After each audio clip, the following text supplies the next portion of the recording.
Hi നമസ്കാരം, ഞാൻ നിങ്ങളുടെ മനുവാണ്. അപ്പം ഇന്ന് ഒരു പുതിയ വീഡിയോയുമായിട്ടാണ് വന്നിരിക്കുന്നത്. എന്താണെന്ന് വെച്ച് കഴിഞ്ഞാൽ കാണിക്കാം.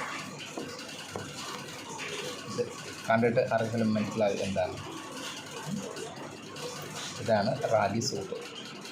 റാഗിയുടെ ഗുണങ്ങളൊന്നും പ്രത്യേകിച്ച് ഞാൻ പറഞ്ഞ് തരേണ്ട കാര്യങ്ങളൊന്നുമില്ല, എല്ലാവർക്കും അറിയാവുന്നതാണ്. എന്നിരുന്നാലും ഞാനും ഒന്ന് പറയാം. റാഗി എന്ന് പറയുന്നത് നമ്മുടെ ഡയബറ്റീസ് കൺട്രോൾ ചെയ്യും, അതുപോലെ തന്നെ നമ്മുടെ കൊളസ്ട്രോളെ കൺട്രോൾ ചെയ്യും, പിന്നെ നമ്മുടെ ശരീരത്തിനും വയറിനും എല്ലാം നല്ല ഒരു ഉത്തമമായിട്ടുള്ളൊരു പോഷകാഹാരം കൂടിയാണ് റാഗി. അപ്പോൾ ഇത് കഴിക്കുന്നതോടുകൂടി നിങ്ങളുടെ വയറും ക്ലീനാവും. അതുപോലെ നിങ്ങൾ ദിവസം ഏതെങ്കിലും ഒരു ടൈമിൽ റാഗി നിർബന്ധമാക്കിയിരിക്കണം നമ്മുടെ ഇപ്പോഴത്തെ ഒരു ലൈഫ് സ്റ്റൈലിൽ.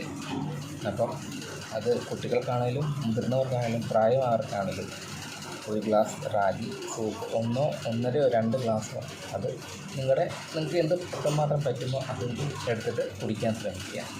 വളരെ നല്ലതാണ്. ഞാനിപ്പം കുടിക്കാമെന്ന് വെച്ചാൽ റാഗി 2 സ്പൂൺ റാഗി എടുത്ത് വെള്ളത്തിൽ തിളപ്പിച്ച് നല്ലോണം വേവിച്ചെടുത്തിട്ട് നല്ല സൂപ്പ് പരുവത്തിലാക്കിയിട്ട് ഒരു ശകലം ഉപ്പിട്ട് അതാണ് കുടിക്കുന്നത്. ഇത് പിന്നെ പല രീതിയിൽ കഴിക്കാം. പാലിനകത്ത് കഴിക്കാം, പിന്നെ അതിൻ്റെ കൂടെ ശർക്കര ഇട്ട് കഴിക്കാം, അതുപോലെ പല രീതിയിൽ കഴിക്കാം. പക്ഷേ എനിക്ക് തോന്നിയത് ബെസ്റ്റ് ഇതാണ്, ശകലം ഉപ്പിട്ട് ജസ്റ്റ് കുടിക്കുക എന്നുള്ളതാണ്. അപ്പം നിങ്ങളും ഒന്ന് ട്രൈ ചെയ്യുക. ട്രൈ ചെയ്തിട്ട് അതിൻ്റെ റിസൾട്ട് എന്താണെന്നുള്ളത് എൻ്റെ കമൻറ്റ് ബോക്സിലൊന്ന് മെൻഷൻ ചെയ്യുക. അപ്പം ഒരു പുതിയ വീഡിയോയുമായിട്ട് വീണ്ടും വരാം. അതുവരെ എല്ലാവർക്കും നമസ്കാരം.